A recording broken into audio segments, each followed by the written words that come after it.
उच्छिष्टय आपो भवन्तु पीतये संयोरभिस्रवन्तु नः।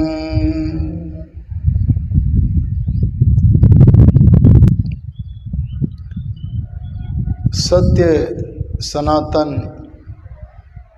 वैदिक धर्म प्रचार समिति के तत्वावधान में यमुना नदी के तट पर प्रयागराज में आयोजित धर्म सम्मेलन में पधारे हमारे माननीय आचार्य हेमंत जी, जिनसे मिलने का पहला अवसर मुझे मिला और बड़ा आनंद आ रहा है। उनसे मिलने में ही प्रयागराज का आगमन का जो फल मिलना था वो मिल रहा है। कतिपय वक्ता और गायक ऐसे होते हैं जो केवल कंठ से बोलते हैं, लेकिन मुझे बड़ा अच्छा लगता है आचार्य जी कि आप केवल कंठ से नहीं बोलते। कंठ तो आपको भगवान ने दिया है, आप तो हृदय मंदिर से बोलते हैं। इसीलिए श्रोत्रीगण प्रकाशित होता है। हमारे इस आयोजन के संयोजक बहुत ही कर्मठ मनीषी, आर्य समाज के सशक्त हस्ताक्षर माननीय आर्य राजेंद्र कपूर जी, और देखो अपनी अस्वस्थ दशा में भी प्रयागराज नगर से अनेक किलोमीटर दूरी से हमारे मध्य में पधारे हैं। आदरणीय पुरुषोत्तम लाल, यही नाम है ना, भगत जी, और हमारे आदरणीय कोषाध्यक्ष महोदय जो अहरनिश यहाँ सेवा में तत्पर हैं। समस्त श्रद्धालु धार्मिक महानुभावों, अभी हम सब ने मिलकर एक यजुर्वेद के मंत्र का पाठ किया है। इस मंत्र की रचना आप सब जानते हैं, वेदों का रचयिता परमात्मा है, तो इस मंत्र की रचना भी परमात्मा ने की है। लेकिन इस वेद मंत्र का नामकरण सनातन धर्म के महान प्रवक्ता सत्य के दूत महर्षि दयानंद ने किया है, और उन्होंने संध्या की पद्धति में नाम रखा है आचमन मंत्र। क्या रखा है? आचमन मंत्र। ऋषि दयानंद के आने से पहले सृष्टि के आरंभ से लेकर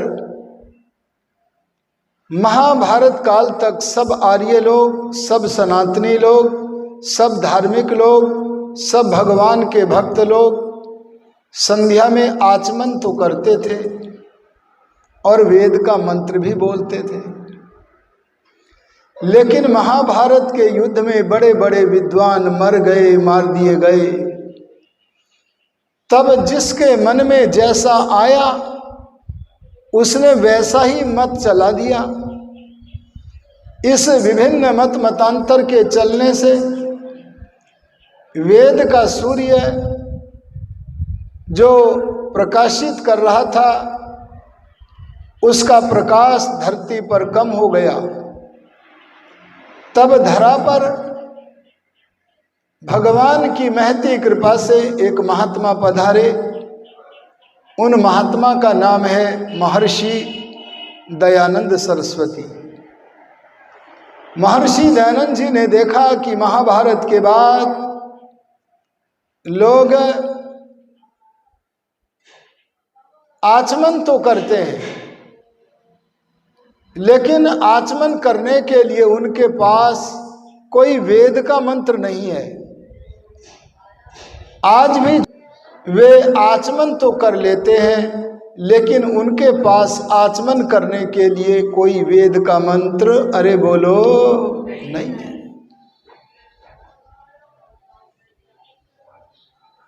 आज भी वे लोग आचमन तो करते हैं, पर ऐसे वाक्यों का प्रयोग करते हैं कि जिन वाक्यों का आचमन के साथ कोई संबंध ही नहीं है। जैसे वे हमारे नवीन सनातनी का अर्थ है सनातन धर्म को केवल मानते ही हैं, जानते नहीं हैं। ऐसे लोग आज भी आचमन तो करते हैं, लेकिन उनके पास आचमन करने के लिए मंत्र नहीं है। आप देखो उन्हें, आपके घर में अगर कोई तथाकथित पंडित आचमन के लिए बोले ओम केशवाय नमः,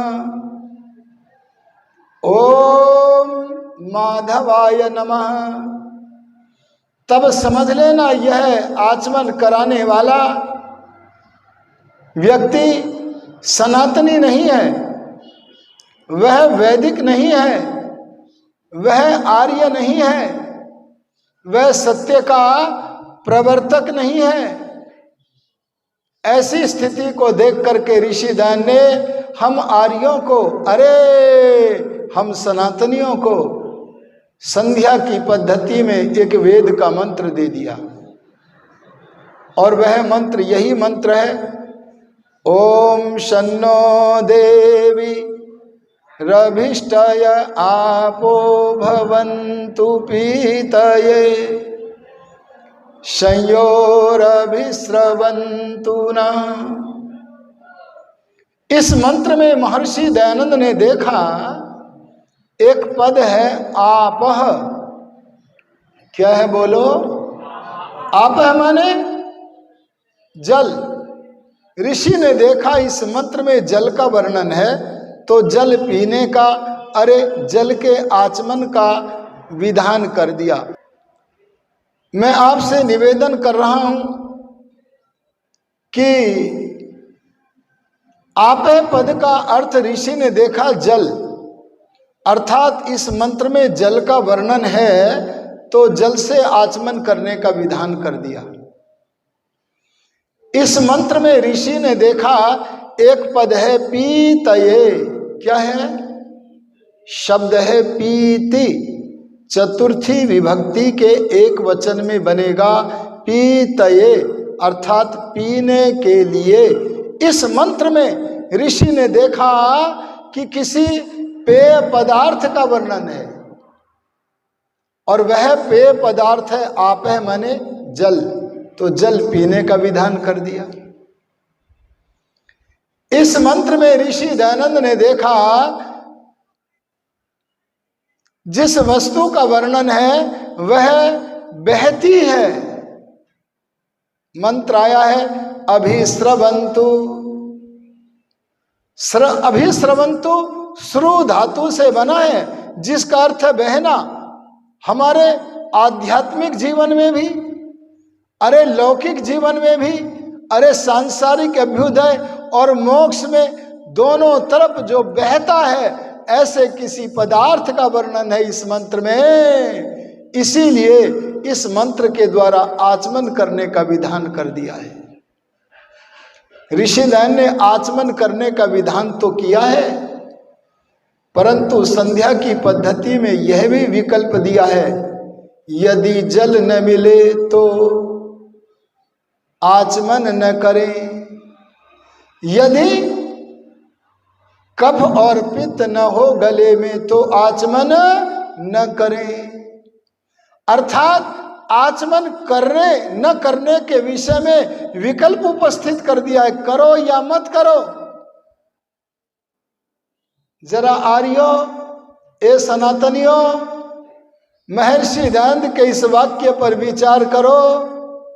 जिसे भगवान प्राप्त हो गया था, वह महर्षि दयानंद इस मंत्र का विधान करते हुए, इस मंत्र का नामकरण आचमन मंत्र करते हुए, इसके आचमन के करने में छूट क्यों दे रहे हैं? अरे बोलो, अगर छूट का लाभ ले लेंगे तो आचमन मंत्र सार्थक होगा या निरर्थक होगा? तब तो निरर्थक हो जाएगा। तब महर्षि छूट क्यों दे रहे हैं? कोई सामान्य मनुष्य छूट नहीं दे रहा है।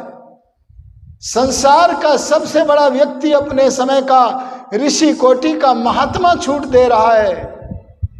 हम पूछते हैं ऋषि, हे महर्षि, एक और तो आप इस मंत्र का नामकरण करते हैं आचमन मंत्र, और दूसरी ओर छूट भी दे रहे हैं, ऐसा क्यों? तब दयानंद बोले, मेरे हार्द को समझो,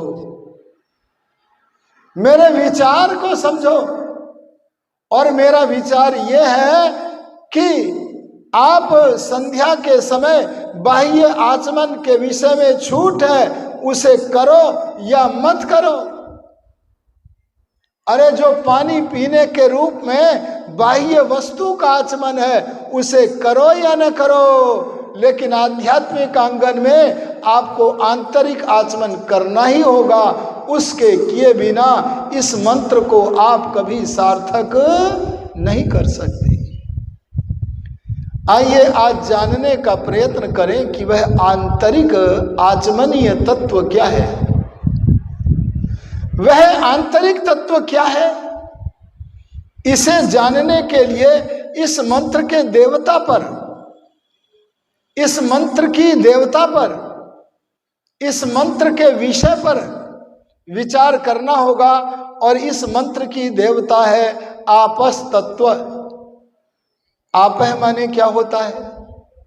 देखो, वेद की एक शैली है, संध्या में आपह का अर्थ जल मत करने लगना, क्योंकि जल का चिंतन नहीं करना है संध्या में। आपह का क्या अर्थ है, उस अर्थ को बताने की वेद की एक शैली है।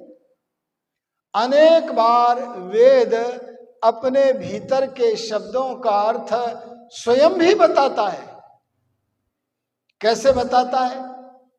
आप यजुर्वेद का ही एक मंत्र देखें, वहां पर कहा है, तदेवाग्निस्तदादित्यस्तद्वायुस्तदु चंद्रमा तदेव शुक्रम तद ब्रह्म त आपः स प्रजापति। क्या कहा? इस मंत्र में जितने भी नाम आए हैं वह एक ही वस्तु के हैं। और वे कौन कौन से नाम आए हैं? अग्नि, आदित्य, वायु, चंद्रमा, शुक्र, ब्रह्मा। देखो यहां ब्रह्म नाम भी आया है। चूंकि ये मंत्र हम ब्रह्म यज्ञ में प्रयुक्त करते हैं, इसलिए ये पर्यायवाची जो नाम आए हैं, इनमें से हम आपह शब्द का अर्थ भगवान का दिया हुआ अर्थ ग्रहण कर लेते हैं। आपह माने ब्रह्म। बोलो, आपह माने ब्रह्म हो गया। और हम हवन में भी बोलते हैं, ओम आपो, आया ना आपह शब्द। ओम आपो ज्योति रसः अमृतम ब्रह्म, यहां भी ब्रह्म नाम आ गया है। भूः भुवः स्वः ओम, मुख्य नाम आ गया।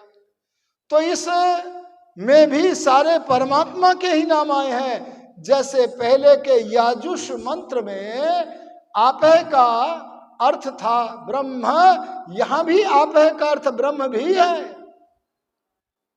तो अब हम ग्रहण कर लेते हैं, आपह माने ब्रह्म। अरे बोलो, आचमन किसका करना है? अरे पानी का आचमन करते करते तो बहुत साल हो गए, कुछ भी हाथ नहीं लगा। हाँ, मंत्र पाठ करने के लिए गले के, कंठ के कफ और पित्त की कुछ निवृत्ति तो हुई, पर भगवान हाथ न लगा। अरे ऋषि दांत के दिए हुए इस मंत्र के नाम को सार्थक करना है। तो इस मंत्र के माध्यम से संध्या के लक्ष्य को अपने सामने धर करके संध्या का प्रारंभ करो। किसे सामने धर के बोलो? अरे बोलो ब्रह्म को। जैसे लौकिक जगत में हम देखते हैं कि अर्जुन एक समय परीक्षा हो रही है तो उसके सामने क्या था लक्ष्य? आंख की पुतली, बस उसे कुछ भी नहीं दिख रहा था। लक्ष्य वेधन में सफल होने के लिए उसे सब कुछ चमकना बंद हो गया था। उसे अगर दिखता था तो केवल आंख की पुतली और तीर की नोक का अगला भाग, और कुछ नहीं दिखता था। ऐसे ही ब्रह्म को लक्ष्य बनाओ और ब्रह्म को लक्ष्य बनाकर संध्या का प्रारंभ करो। अगर ऐसे संध्या का प्रारंभ करेंगे तो हम प्रतिदिन संध्या में जो चलचित्र देखा करते हैं, क्या निवेदन कर रहा था मैं? बस सारे चलचित्र अगर हमें संध्या के बंद करने हैं तो हमें केवल ब्रह्म को लक्ष्य बना करके विचार करना है। अरे संध्या का अर्थ ही समझ लो। संध्या का अर्थ करते हुए ऋषि दान एक अर्थ यह भी करते हैं, क्या? संध्यायन्ति संध्यायते वा परब्रह्म यस्याम सा संध्या, जिसमें केवल परमेश्वर का चिंतन किया जाए। किसका जी? केवल लक्ष्य का चिंतन किया जाए। अरे जिसे पाना है, जिसका प्रत्यक्ष करना है, साक्षात्कार करना है, अरे जहां से आनंद प्राप्त होना है, उसी का चिंतन जहां किया जाए, उस अनुष्ठान का नाम बोलो क्या है जी? संध्या। तो हमें इस मंत्र के द्वारा ब्रह्म नाम के लक्ष्य को अपने समक्ष धर करके उस ब्रह्म के विचार को प्रारंभ करना है। यह संध्या। क्या कहेंगे कोशासन से? अरे बोलो, यह मत पूछो। हमने कहा क्यों ना पूछे? तो बोले वो वाणी का विषय ही नहीं है, और जैसे वाणी का विषय नहीं है वैसे तुम्हारे कानों का भी विषय नहीं है। तो बाहर का जो आचमन है, जल है, उसके स्वाद का वर्णन बोला जा सकता है। अरे रसना इंद्रिय से ग्रहण किया जा सकता है। नैनद देवा आत्मवन, पर उस परमात्मा को इन ज्ञानेन्द्रिय रूपी देवों से प्राप्त किया जाना संभव नहीं है। देवताओं से मिलता भगवान। कौन से देवताओं से? दिव्य गुण युक्त ज्ञानेन्द्रियों से भी मिलता है। दिव्य गुण युक्त ज्ञानेन्द्रियों से ये सांसारिक पदार्थों का ज्ञान होता है, लेकिन परमात्मा का प्रत्यक्ष, अरे बोलो, भगवान कहते हैं इनसे नहीं होता। नवीन सनातनियों, आपने अपने अपने घरों में भगवान के फोटो बनाकर रखे हैं। बताओ कहीं वे फोटो परमात्मा हो सकते हैं? अरे बोलो, हो सकते हैं? जिस मनुष्य ने अपने अपने घरों में परमात्मा के चित्र बना के रखे हैं, परमात्मा की प्रतिमाएं बना के रखी हैं, समझ लो वे नाम मात्र के सनातनी हैं। वे अपने को सनातनी कहते तो हैं, पर वे सनातन को जानते नहीं है। काश उन्होंने योग दर्शन को पढ़ा होता, काश उन्होंने न्याय दर्शन को पढ़ा होता, काश उन्होंने महर्षि दयानंद सरस्वती को पढ़ा होता, तब उन्हें सनातनी बनने का शुभ अवसर प्राप्त होता। आप हम ऋषियों से पूछते मत पूछो तो अंदर का आचरण कैसा है। उन्होंने कह दिया, स्पष्ट कर दिया जिज्ञासुओं को। क्या कहा जी? समाधि निर्धूत मनस्य चेतसो निवेशितस्यात्मनियत सुखम भवेत् न शशरते वर्णयितुं गिरा तदा स्वयं तदन्तःकरणेन गृह्यते। कहा समाधि से धो दिया है। क्या धो दिया है? मन का मैल जिसने, अंतःकरण की कालिमाओं को जिसने, ऐसे पवित्र अंतःकरण मनुष्य को समाधि लगाने पर जो सुख प्राप्त होता है, जिस सुख का नाम है आनंद, वह वाणी का विषय नहीं है। उसे तो तुम स्वयं समाधि लगाकर ही जान सकते हो। हमने कहा फिर भी कुछ तो बताओ कैसा है। तब ऋषि बोले नहीं मानते तो लो चलो बता देते हैं। तब ऋषियों ने बताया, सुनो ध्यान लगा के ऋषियों ने बताया। क्या बताया? अगर सुनना चाहते हो तो सुनो। रस ही एव अयम ब्रह्मा, वह परमात्मा तो रस स्वरूप है। भौतिक रसों का नाम नहीं है रस, वह तो बड़ा स्वाद वाला है। और कैसा स्वाद वाला है? रसम लब्ध्वा आनंदी भवति। अरे उस रस को प्राप्त करके जीवात्मा आनंदी हो जाता है। आप संजय देवी अभिष्टय इस मंत्र के द्वारा उस आनंद रस को अपना लक्ष्य बनाओ, आनंद के स्रोत को अपना लक्ष्य बनाओ, ब्रह्म को अपना लक्ष्य बनाओ और संज्ञा नियमित रूप में करो। आइए अब हमें पता लगा आपे का अर्थ ब्रह्म ही नहीं होता, थोड़ा और बड़ा। और वो अर्थ क्या हुआ? आपे मैंने ब्रह्म रस। अरे बोलो आपे मैंने, अजी बोल दो कपूर जी, आपे मैंने ब्रह्म रस। अच्छा ब्रह्म रस कहां मिलेगा? पहले ब्रह्म रस के अर्थ को जान लें। रस का अर्थ आप जानते हैं स्वाद, और ब्रह्म माने वैसे ब्रह्म का अर्थ बड़ा होता है, पर ऋषि जन आध्यात्मिक आंगन के खिलाड़ी थे। उनकी दृष्टि में तो एक ही ब्रह्म चमक रहा था। उस ब्रह्म के चमकने पर ऋषि दयानंद जी महाराज ने त्वमेव प्रत्यक्षम ब्रह्मासि कह करके ब्रह्म का अर्थ करते हुए सत्यार्थ प्रकाश के पहले समुल्लास ने कह दिया क्या? सर्वेभ्यो बृहद्याद ब्रह्मा। इनको चुप करो जी। क्या कहा? सबसे बड़ा होने के कारण। अरे बोलो क्या होने के कारण? बड़ा नहीं, सबसे। अच्छा आपकी माँ बड़ी है या नहीं? अरे बोलो पिताजी बड़े हैं कि नहीं? अरे गुरु बड़े हैं कि नहीं? संसार में एक से बड़े हैं। अरे हम भी बड़े हैं, सब बड़े हैं, पर हमारे बड़पन में और परमात्मा के बड़पन में बड़ा भारी अंतर है। और वो अंतर क्या है? हम किसी से बड़े हैं तो किसी से छोटे भी हैं। पर दयानंद योगी बोले इस मंत्र के भीतर जो लक्ष्य है, जिसे पाना है, वह केवल राम की तरह, कृष्ण की तरह, दयानंद की तरह, अरे हनुमान की तरह बड़ा ही नहीं है, बल्कि सबसे बड़ा है। अरे बोलो क्या है? इसलिए सबसे बड़ा जो रस है, जिसका नाम क्या है? आनंद, बस वो लक्ष्य है। इंद्रियों से, शरीर से प्राप्त होने वाला सुख प्रकृति से मिलेगा। अरे किसी चेतन आत्मा से मिलने वाला सुख, अरे मानसिक सुख मिलेगा, पर वो कुछ भी नहीं उस अनंत सुख के सामने।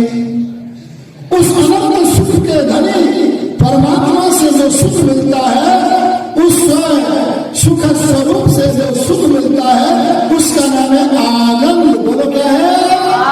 आनंद की चाहना करनी है तो इस मंत्र के द्वारा उस लक्ष्य को अपने सामने धर के आगे बढ़ो। अच्छा ये ब्रह्म रस कहां मिलता है? एक सज्जन बोले अभी हम प्रयागराज के बाजार से पी करके आए। हमने कहा तब तो कभी संध्या नहीं करते, तुम कहां से बाजार से लेके आ गए? क्यों जी कपूर जी? आर्यों में आपसे निवेदन कर रहा था मैं तो प्रयागराज से ब्रह्मरस का पान करके आया हूं। अरे तू कौन सा रस पी आया? आर्य में आपसे कह रहा था। वह बोला हम 15 रुपए का एक गिलास ब्रह्म रस पी के आए हैं। क्यों जी, 15 रुपए का कौन सा मिलता है? गन्ने का ही तो मिलेगा। बताओ, संज्ञा करता नहीं, गन्ने के रस को ब्रह्म रस माने हुए उसी में उलझा पड़ा। एक दूसरा बोला अरे तू इतना मत, हम तेरे से भी महंगा रस लेके आए हैं। अरे तू कौन सा सी आया? बोले हम 30 रुपए का एक गिलास लेके आए हैं, हमारा रस तेरे से भी बड़ा है। अरे बोलो कौन सा है जी? न अनार का तो और महंगा होगा। हाँ, ये कपूर जी बिल्कुल पीते हैं रोजाना। बोले 30 रुपए का मैं मौसमी का पी के आया। बोला तुम भी मत इतराओ, हम तुमसे भी बड़ा रस पी के आए हैं। हमने कहा तुम कैसा पी के आए? बोले 60 रुपए का एक गिलास। क्यों जी, कौन सा? अनार का पी के। सनातनियों, आप जिस भूल भुलैया में फंसे हुए हो उस उन रसों को अपने जीवन संचालन के लिए तो उपयोग करो। अगर ये रसों का पान नहीं करोगे तो जीवन नहीं चलेगा। लेकिन इस साधन के द्वारा जिस साध्य को पाना है वो ब्रह्म रस जो है उसे समझ लो। वो रस संसार के रसों की तरह नहीं है, क्योंकि संसार के रस तो किसी से बड़े हैं तो बोलो किसी से छोटे भी, पर वो रस किसी के तुल्य भी नहीं बल्कि सबसे बड़ा है। उस रस का नाम क्या हुआ? ब्रह्म रस। अच्छा जी, कहां मिलेगा जी? ये आपका आचमन का जो जल है ये आपको पता है नल से मिलेगा। ये संगो देवी मंत्र में जिस ब्रह्म रस का वर्णन किया है, जिसे हमने संध्या के माध्यम से प्राप्त करना है, वह कहां मिलेगा? अगर इस वार्ता के उत्तर को जानना है ना तो आप शब्द का अर्थ किसी व्याकरण से जाकर पूछो तो कोई भी व्याकरण का जानने वाला बतावेगा। आप है मैंने सर्वव्यापक। अरे बोलो आप है मैंने सब जगह है। अरे धरती के नहीं, ब्रह्मांड के किसी कोने में चले जाना, वह सब जगह भरा पड़ा है आनंद का खजाना। इसीलिए उसे पाने के लिए प्रयागराज जाने की, काशी में जाने की, कुरुक्षेत्र के सरोवर में डुबकी लगाने की, गंगा में स्नान करने की आवश्यकता नहीं है। हाँ, तन को पवित्र करने के लिए तो स्नान करो, पर ब्रह्म रस का पान करने के लिए तो संध्या और योगाभ्यास की आवश्यकता है। इसीलिए ऋषिराज ने लिखा कस्मै देवाय हविषाणि देव। इसलिए मंत्र का अर्थ करते हैं सुख स्वरूप परमात्मा को योगाभ्यास और अति प्रेम से विशेष भक्ति किया करे। ये है तो मैं आपसे निवेदन करने चला हूं, वो ब्रह्म रस कहां है? अरे बोलो कहां है? जहां भी एकांत मिले वहां एकांत में आसन लगाकर जिधर की ओर से वायु आता हो उधर मुख करके प्राणायाम आदि प्रक्रियाओं को करके ब्रह्म के चिंतन में निमग्न हो जाओ। आपको ब्रह्म का साक्षात्कार चाहे दीर्घ काल में हो पर होगा। निरंतर करो, श्रद्धा पूर्वक करो, होगा। इसीलिए इस मंत्र का जो मुख्य विषय है वह है सर्वव्यापक ब्रह्म रस। इसकी कामना क्यों करें? सुन लो, 2 प्रयोजन होते हैं। अरे बोलो कितने? अभीष्टये पीतये, अभीष्टये सांसारिक उन्नति के लिए भगवान को प्राप्त करें। और दूसरा प्रयोजन क्या है? पीतये गुरुवर दयानंद बोले पूर्णानंद प्राप्त ले। अरे अभ्युदय के लिए भी, निःश्रेयस के लिए भी, मोक्षानंद के लिए भी हमें ब्रह्म की चाहना करनी होगी।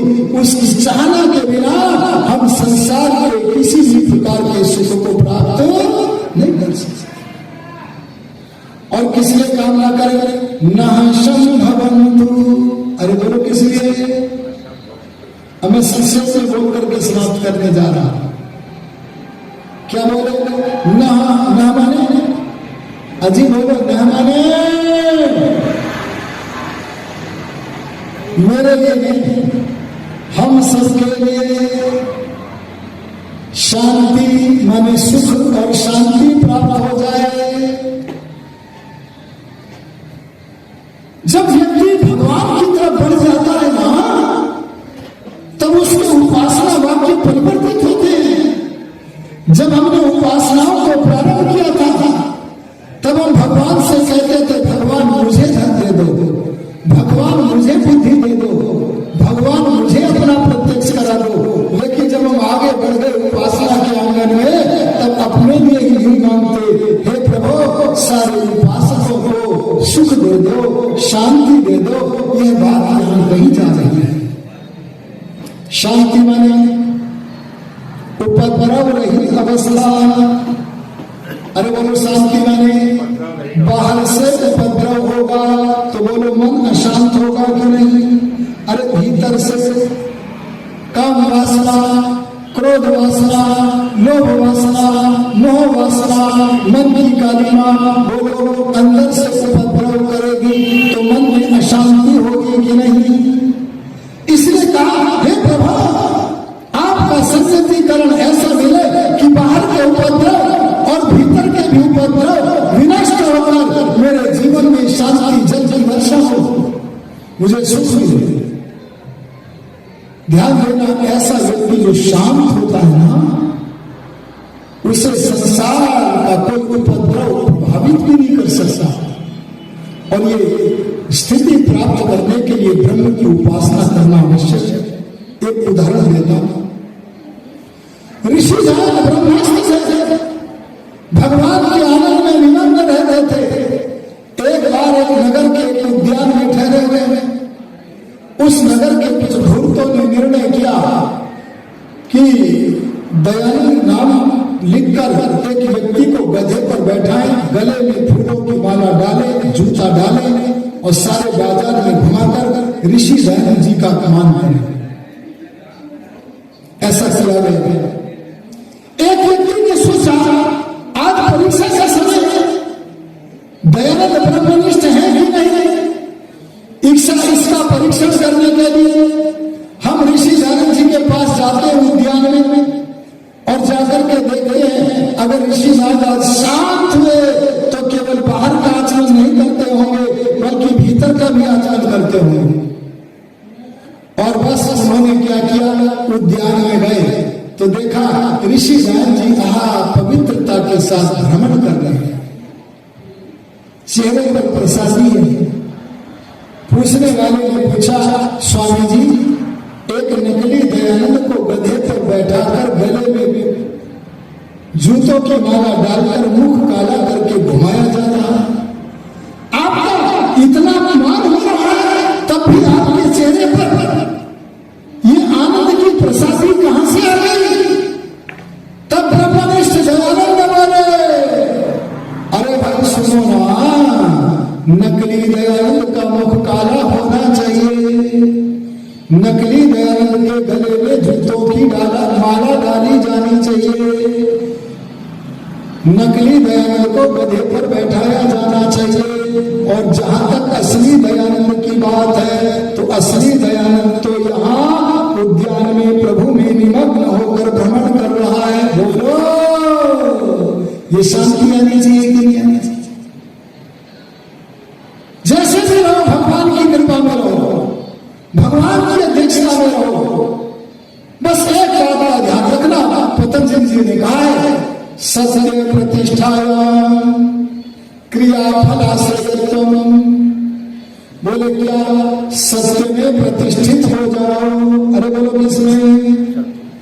अरे बोल दो किसमें? सत्य में, सत्याचार करो। अगर हम सत्याचार करेंगे तो हम कभी विफल नहीं हो सकते, क्योंकि सत्याचार के पीछे भगवान का हाथ होता है। यह हमारा अनुभव भी है।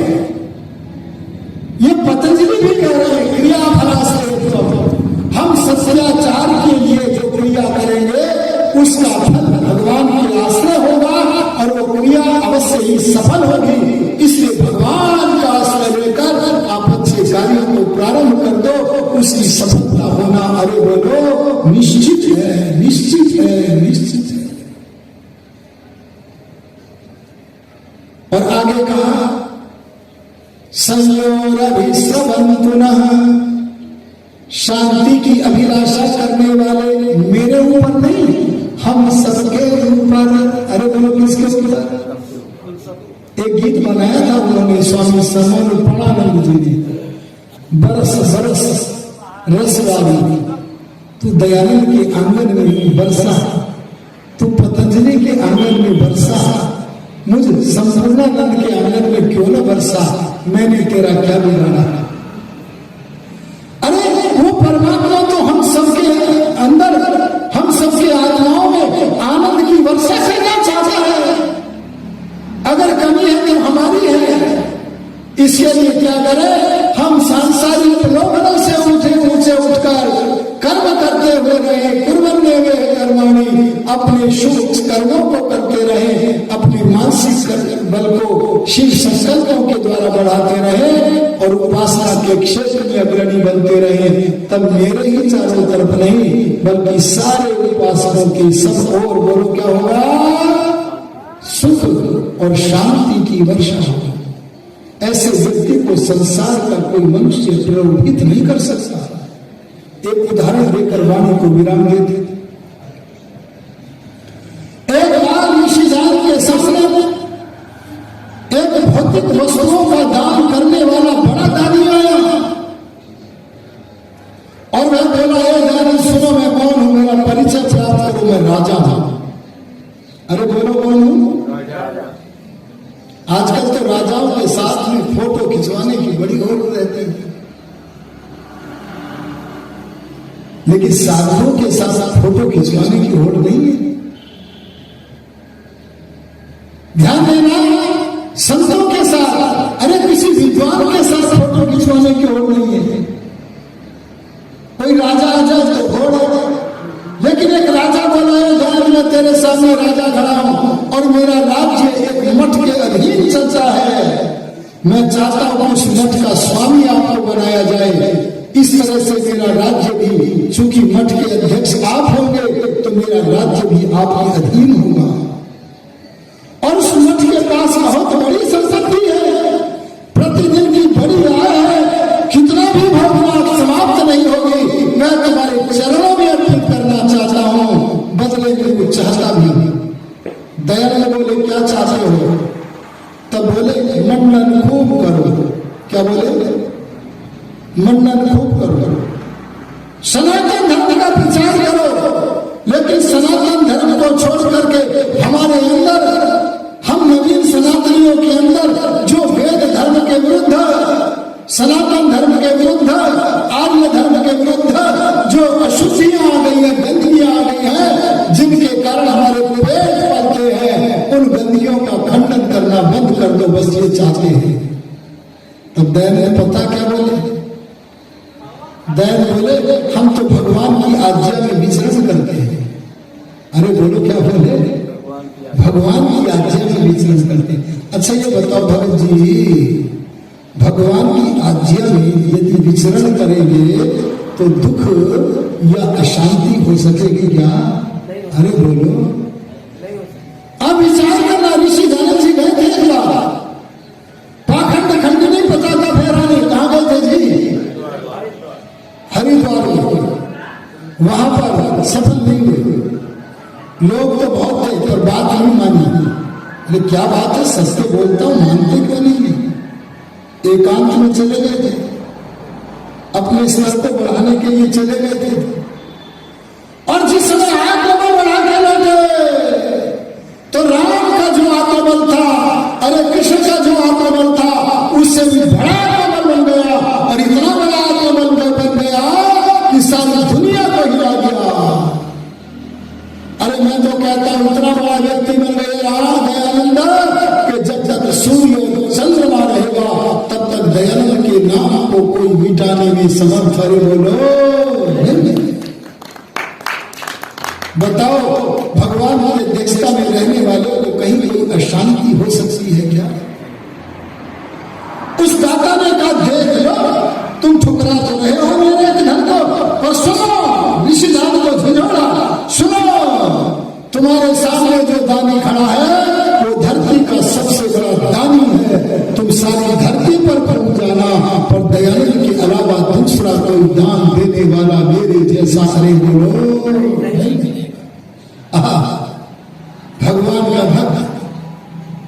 मुस्कुराकर बोला, ये दादा, अपने दान की संपत्ति को धरती पर भूल जाना, किसी को भी दे करके देख लेना, दयानंद को छोड़कर किसी को भी दे करके देख लेना, तुझे कोई भी ठुकराने वाला नहीं मिलेगा। एक दयानंद ही जो तेरी संपत्ति को ठुकरा रहा है। क्यों? क्योंकि मैं ब्रह्माज्ञा में रहता हूं, मैं ब्रह्म की आज्ञा का उल्लंघन करके तुम्हारी वार्ता को स्वीकार नहीं कर सकता। ये स्थिति अगर हमें बनानी है तो शन्नो देवी रविष्टय मंत्र के द्वारा केवल बाह्य जल का आचमन ही न करे, आंतरिक आचमनीय तत्व ब्रह्म रस आनंद का भी पान करे, तभी हमारा यह आचमन मंत्र और संध्या का लाभ पूर्ण मिलेगा। इन्हीं शब्दों के साथ अपनी वाणी को विरमित करता हूँ। ओम शांति।